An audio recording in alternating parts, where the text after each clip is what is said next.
What's happening? Very dark. Okay. So first of all, thanks for all of the well wishes. My finger. The texts, the telegrams, the fruit baskets, the flowers. I've really appreciated it. It's helped me and my left index finger through this really difficult time. I just wanted to update you on the current medical situation. The blood flow has stopped, which is good, but there was an unfortunate incident last night. Well, not so much last night, when I woke up this morning, and maybe pause this because it's a little bit gross. So I had to take the plaster off because I kept sticking to things and bashing things, but I think I'm going to need to revise that because I woke up this morning and my finger was stuck to my cheek. So I had to peel it off, and that was very painful. So, and then there was a big bloody mark on my cheek afterwards, which sent me into a little bit of panic because I thought I'd inadvertently done something to my cheek. So yeah, that was the update. But I will get some gauze and some plasters to prevent my finger from sticking anywhere else, because there's still a hole in it and it's still quite painful. But I appreciate all your support. As you can see, I'm still here. I've got through it. I'm strong. If I can do this, then you could do my essays. Right, let's get rid of me. Why can I never do this properly? Oh, I just click on the X, don't I? Okay. This topic belongs in urbanisation, or belongs in the human elective. So this part of Brazil is used to answer questions that come up in 10, 11 or 12 on your paper. So it's very important to notice we are not question 10, 11 or 12. Okay, it's not part of the regional questions, which are questions 4, 5 and 6. A huge amount of overlap here with overpopulation, so this will be a little bit of revision, which we never get a chance to do, so that's a bit nice. What we are looking at then are problems that arise because of the rapid growth of cities, and the city we're going to focus on is Sao Paulo. Now, for some reason, sorry about this, the PowerPoint is in the wrong order to your notes. So you need your notes from page 66 to page 68, okay? And I'll just call out the order as we go. So the first problem associated with rapid urbanisation in Sao Paulo is traffic congestion, and this is on page 67 of your notes. You'll see here massive congestion at a roundabout. All the cars are in the yellow boxes, they shouldn't even be in there, and nobody's going anywhere quick. Sao Paulo has a reputation for absolutely desperate traffic congestion. I think it has the world record. Yeah, it does. In 2009, the largest ever traffic jam was recorded in Sao Paulo, with 293 kilometres of traffic jams. Now that would drive you nuts. And this is because there's high levels of car ownerships. So because Sao Paulo is one of the richest cities in Brazil, there's much higher levels of car ownership here than there are in other cities. So up to 6 million people have cars in Sao Paulo, but also a huge amount of people drive motorbikes as well. These are the roads coming in and out of Sao Paulo. How do you deal with these? So what they're trying to do is build a motorway around the city, so a ring road to prevent traffic from going in. And we've mentioned the Maria Covas Beltway before when we talked about transport. So this is a ring road which was completed in 2006, and it connects the 10 major highways leading into Sao Paulo. So if we go back, where's the 10 major? Oh, this is it, yeah. So this is the problem. Here's all the highways, the red lines, and these are all converging on Sao Paulo. So we've come across this idea before of a radial transport network, but they're diverting traffic in through the city centre, and the city centre can't cope with it. This then is the Maria Covas Beltway that was built as a ring road around it, and this has been one of the solutions to help prevent traffic from converging as well. Also, as part of this, there's tunnels that are going underground to connect the north and south of the city, so people aren't driving overground.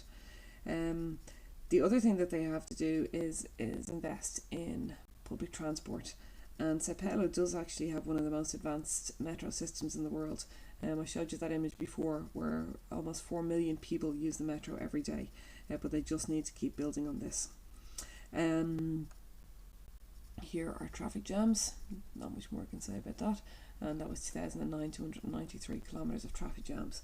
Now if you have a look at this image here, what do you notice on top of the buildings? You see all these Yakumi jigs? There.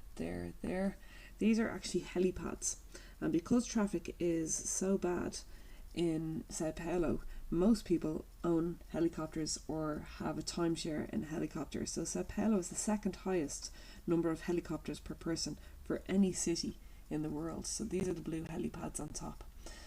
So a lot of business people choose to take a helicopter. They almost use them like taxis, I guess, to fly from one part of the city to the other. So you'll see here, a journey that takes 7 minutes by helicopter could take up to 2 hours by car. And so business people, and look at the amount of smog and pollution as well as a result of that. So instead of wasting time sitting in a car, they hop in their helicopter and off they go. And this lucky person just has a helipad out his back garden and a nice little pool as he walks across it. So this video is a little bit about the growth of Sao Paulo, but it also includes the traffic congestion problem. So we'll have a look at this. Oh, hang on, I'm going to have to go. Oh, no, it's playing. Great. Let's turn this on. In 1880, Sao Paulo was a sleepy coffee-growing city with just 32,000 inhabitants. But rapid industrialization and immigration changed all that. Just 100 years later, by 1980, the population had soared to 8.5 million. Today, that number has more than doubled to around 18 million, making Sao Paulo one of the 5 most populous cities on the planet. Sao Paulo is now Brazil's commercial, financial, and industrial center. Skyscrapers stretch as far as the eye can see. But the city's rapid development has been accompanied by serious overcrowding. The vehicle ownership ratio here is 1 for every 2 residents, the highest in Brazil, where the average is 1 in 8. At rush hour, the roads are paralyzed by 150 miles of gridlock.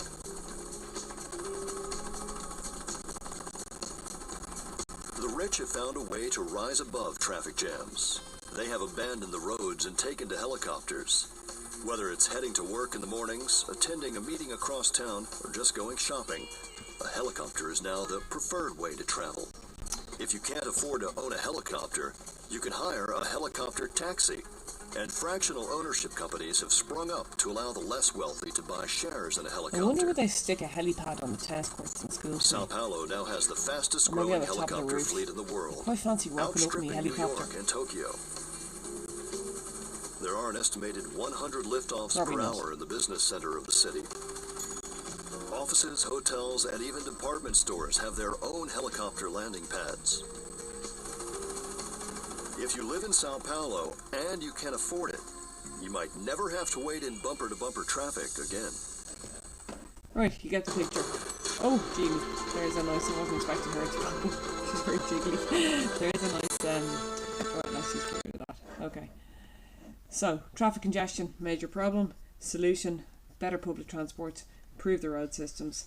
And that's all I got to say about that one.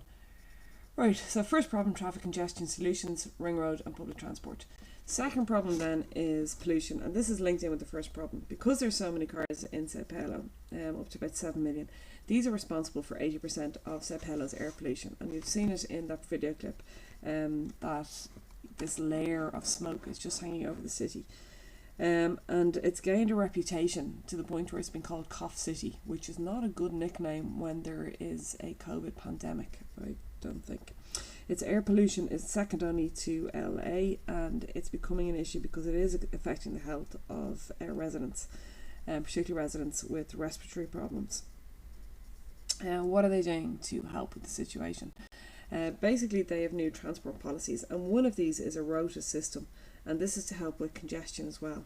So 1 day a week, if you have a car, you're not allowed to drive your car into the city, okay? So your day might be Monday, So if you needed to drive into the city on a Monday, you wouldn't be allowed. You'd have to take public transport.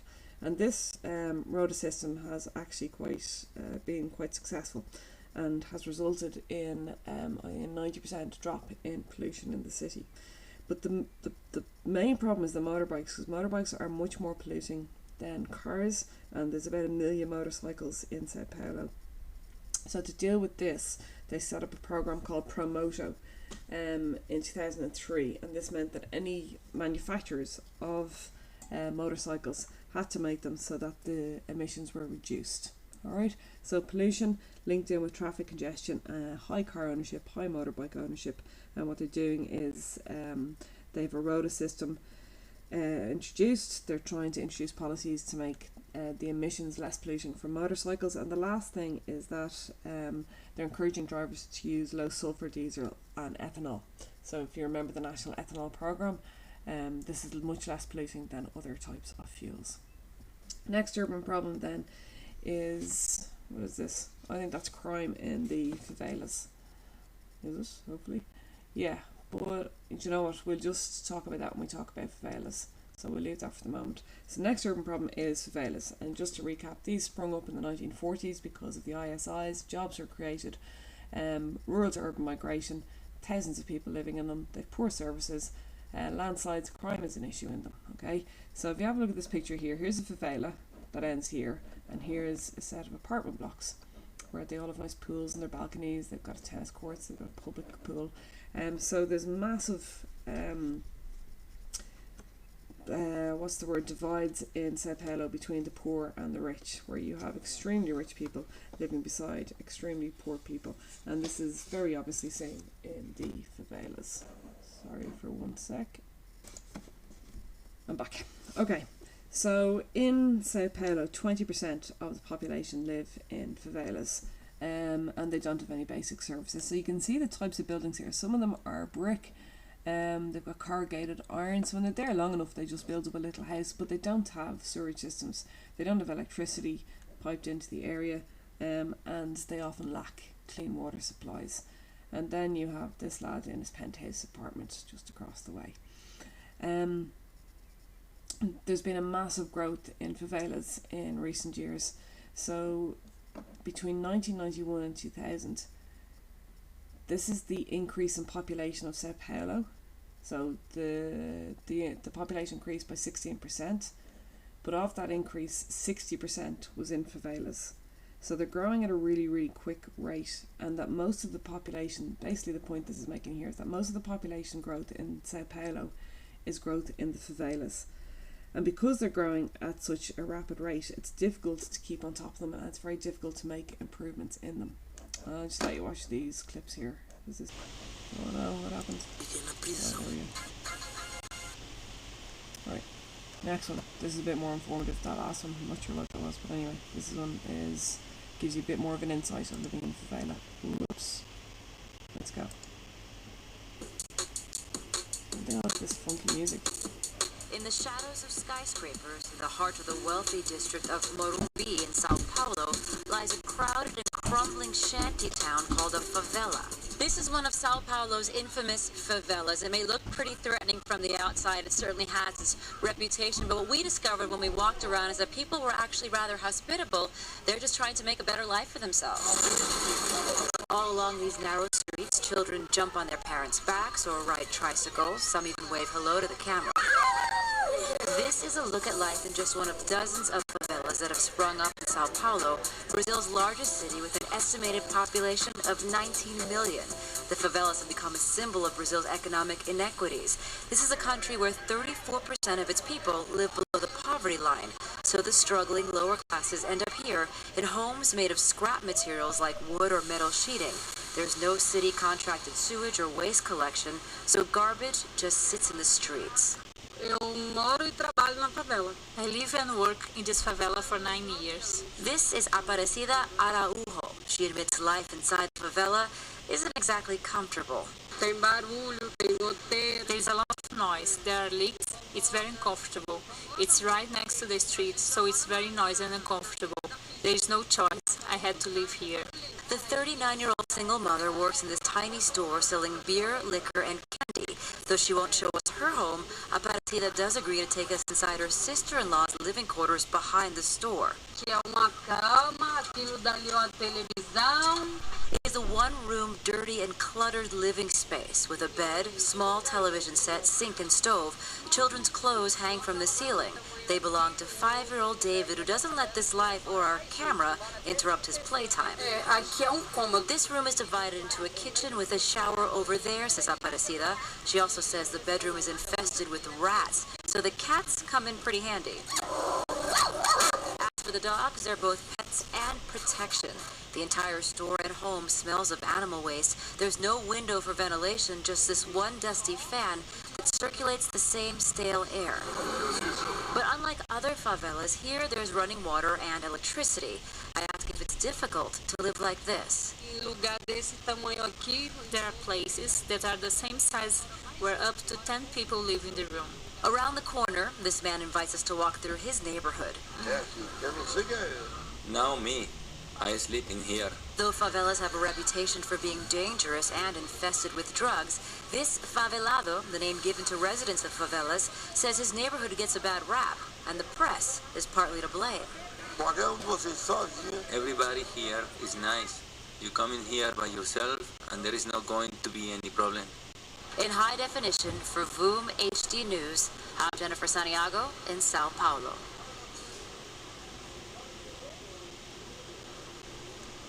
And do you know what strikes me when I'm watching that is how in God's name would you deal with the coronavirus in those living circumstances? Like, can they even, I don't know, I can't, that's even too big for me to think about. How would you manage it? I almost looked at it later on tonight. Oh no, actually maybe I won't, because, yeah, no. Right, so, what do they do? What are the solutions? The reason why they're a problem is that they don't have an adequate standard of living in these areas. So initially when they looked at the problem of the favelas, what they decided to do was just knock them down and rebuild them. We have looked at this before. So they established this in the 1990s and knocked down existing favelas, and they built these nice new tower blocks. One example of this is the Singapore project. This is the nickname of it. And in here there was water, electricity, and they kept people in the kind of same buildings. So like 10 times better than what they were living in beforehand. Alright? But the problem was with this was that people just didn't like living in them. And these are the issues that came to light. So it destroyed local enterprises. And whoops, what is that going there? And intricate social relationships in the neighbourhood. So basically that guy in the last clip is talking about how they have a great community. And this was the problem, it didn't maintain the community that they had, that they were living in the favelas beforehand. And you'll see the problem down here. So these are reports that were issued afterwards about why did they fail. First problem, they didn't allow participation of the inhabitants in the planning process. So they didn't speak to the people in the favelas and ask them what they wanted. The division of the favelas and the distribution of communities into apartments and buildings closed the open spaces where most of the public social relations developed in favelas. So basically you saw in those videos where people are gathering in the street, they've got open areas, and this is where the community happens. When they moved them into these apartment blocks, even though they had all the services that they wouldn't have had, it resulted in the loss of their social life in the city, and people just didn't want to live there. So they left them and they just built another favela somewhere else. And then they came to this conclusion. So it was widely recognised that despite its enormous costs, the administration of the Singapore program made only a minimal impact on the scale of favelas in Sao Paulo. So just to recap that, the first solution for dealing with the favelas was to knock them down and to rebuild them. They rebuilt apartment blocks with running water, with electricity, with sewage facilities, but they did not consult the people in the planning process. When the residents moved in, they found that they completely lost their sense of community. They didn't like this, so they left them and they built another favela somewhere else, and this was all at great cost to the government. The next thing they did was decided to upgrade, this is the Singapore scheme here. They decided to upgrade the existing favelas, and this is the one that was of most benefit. This is on page 67. So in this case here, so this is the before and after pictures, they consulted with the communities and said, what do you want to do? We will invest money in it. And the community said that they wanted to stay where they were, but to make improvements. And you'll see the before and afters. So open sewage here, blocked off here. The drains being blocked off from access. And this is why it succeeded. So the locals were consulted about the scheme before it was started, and in this case here they're being asked to vote on which one of 3 variations should go ahead. So this consultation has made these self-help schemes a lot more successful. Also, they're invested in it, so the locals have to get involved. So it's up to them to maintain their community. So they're given the materials and they're giving not so much the money, but the tools that they need to do it, but they actually have to do it, and this means that they're more invested in it. Right, so that's the favelas. Now we went into a lot more detail on that, on overpopulation. So the last problem, poor housing and services, and they upgraded the favelas. Right, that brings us on to the final problem. So what you're looking at here is basically a dump. The final problem is waste management. So 20 million people, many of which, 20% of which are living in favelas. There's an absolute huge amount of rubbish being generated every day to deal with this. This is the Bandeirantes landfill in Sao Paulo. It's the biggest in the world and it's a mile deep. And some people who live in the favelas, their job is literally to go to the landfill and collect things that they can reuse every single day. The main problem with this is, with all of this rubbish decomposing, is that methane gas is coming out of it, and methane gas is a very poisonous gas to anybody who lives nearby. Also, if methane builds up, it's explosive, so not ideal.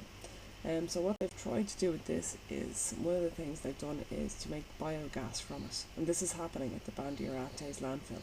So they collect the methane gas. So here's all of the rubbish.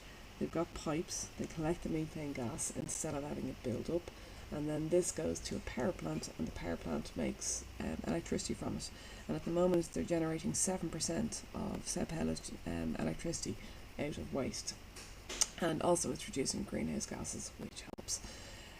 Also they've built 2 waste incinerators, which you can see here, and these waste incinerators also create electricity. So they've basically, the landfill is beneath this, so they've covered it over and they're now incinerating the waste, okay, and making biogas from it. So summarise those things. First urban problem is traffic congestion. How do they deal with that? They built a ring road and they're investing in public transport. Second urban problem is pollution, and that's connected with traffic congestion, so by using more public transport, and also the rota system there. Crime is associated with the favelas, so we're going to ignore that for the moment. Fourth problem is poor housing, and they've upgraded the favelas. And the fifth problem is waste management, and they are now using biogas schemes and incinerators. So these are the problems associated with rapid urbanisation in Brazil, and a case study is Sao Paulo. Right, this came up at higher and ordinary level last year, so there will be no essay on it. But what I want you to do instead is go back and get your notes on overpopulation, which is a really important topic in the human lecture for this year, and have a look at what we've talked about in terms of Sao Paulo there. There's only about 1 page, but it's important that you understand that this information can also be used for the topic of overpopulation in the human elective. And the only thing I want you to do is, if you can find this movie, it's an absolutely amazing movie set in the favelas. And yes, you do have to read the subtitles, and I don't think your generation do that. It used to be on Netflix, but I think it's gone. I think there's just a documentary there, but it's amazing. So if you can find this movie over the weekend, watch it and let me know. And it's 18s, just in case. Right, so that is urbanisation in Brazil.